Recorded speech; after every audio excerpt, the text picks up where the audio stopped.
కాంగ్రెస్ ప్రభుత్వం ఇచ్చిన హామీలను ఎందుకు అమలు చేయడం లేదని ప్రశ్నించారు మాజీ మంత్రి బీఆర్ఎస్ ఎమ్మెల్యే హరీష్ రావు. రేవంత్ ప్రభుత్వం అధికారంలోకి వచ్చి సగం కాలం పూర్తయిందన్నారు. 800 రోజులు పూర్తయినా ఇప్పటికే 6 గ్యారెంటీలు అమలు కాలేదని విమర్శించారు. కేసీఆర్ ఇచ్చిన ఫీ రియంబర్స్మెంట్ ఎగ్గొట్టారని ఆరోపించారు. రాజీవ్ యువ వికాసం అంతా బూటకమన్నారు. సిద్దిపేటలోని 37వ వార్డులో బీఆర్ఎస్ కార్యాలయాన్ని ప్రారంభించారు హరీష్ రావు.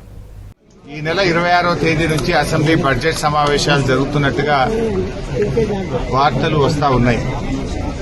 ముఖ్యంగా ఆనాడు ఎస్సీ డిక్లరేషన్, ఎస్సీలకు 18% రిజర్వేషన్ ఇస్తామని, ఎస్సీ సప్లాన్ ను అమలు చేస్తామని, బీసీలకు 42% రిజర్వేషన్ ఇస్తాం, సంవత్సరానికి 20,000 కోట్ల బడ్జెట్ ఇస్తాం, సప్లాన్ అమలు చేస్తామని చెప్పి బీసీలను మొండి చేయి చూపింది కాంగ్రెస్ పార్టీ.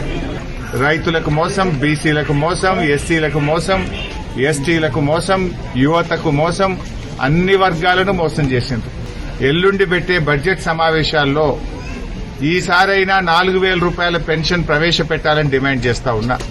బీడీ కార్మికులకు గాని, వృద్ధులకు, వితంతువులకు, ఎయిడ్స్ పేషెంట్లకు, గీత చేనేత కార్మికులకు అందరికీ కూడా వెంటనే 4,000 రూపాయల పెన్షన్ ఇచ్చే విధంగా 26వ తేదీ ప్రారంభమవుతున్నటువంటి బడ్జెట్ సమావేశాల్లో కొత్త బడ్జెట్ లో పెట్టాలని చెప్పి మేము ప్రభుత్వాన్ని డిమాండ్ చేస్తా ఉన్నాం.